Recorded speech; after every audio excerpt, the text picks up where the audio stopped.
Easy install. Check the photo, has red heatsink above the GPU. You have to go into disk management to configure the drive, but works great and no issues on my ASRock 450M AC. I tried this SSD out in an older desktop workstation PC running Debian Linux. I bought the least expensive C adapter card I could find, around $12, to install it.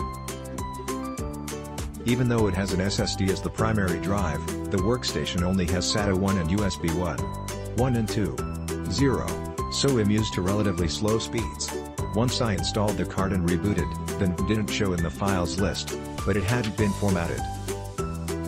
It showed right up in the GNOME Disks utility. I benchmarked it immediately, and, wow.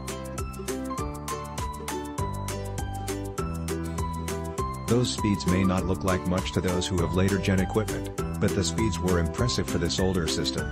It looks like I could have made it my primary drive, but I think I would choose to use this SSD as a personal cloud storage device in a USB enclosure.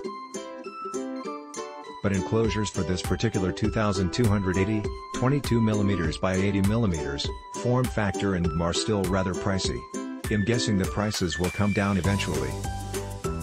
Until then, the more economical option is to get an inexpensive adapter card and install it in a desktop PC, or install it in a laptop that has an M.2 slot and will accommodate 80mm long cards. It looks like a good way to get some fast speeds and big capacity into some older gear.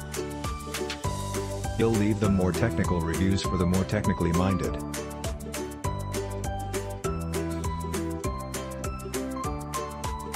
Installation for this was as easy as these things can be. One screw, although to my complete surprise the M.2 connector on my board is located on the underside of my computer.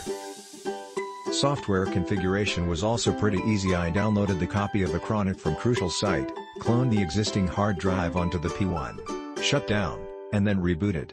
That's where I ran into a mite of trouble. I couldn't get P1 to boot. After some reflection, it turned out my NB's firmware was woefully out of date. After updating, it worked like a charm.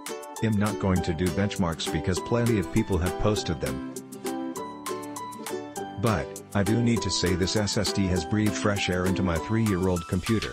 I occasionally edit large 192/24/2 audio files, and it can take 5 to 10 minutes to load a file and generate a spectral preview. With the audio loaded onto the SSD, it's under a minute generally. I bought 1TB exclusive for gaming, is great and fast. Much faster than M.2 SSD. M.2 on top, 7200 HDD bottom right, WD Blue SSD bottom left. Nuff said. Great drive, very fast, and I use it for all my x64 installs. Great value and memory upgrade for my ROG G15.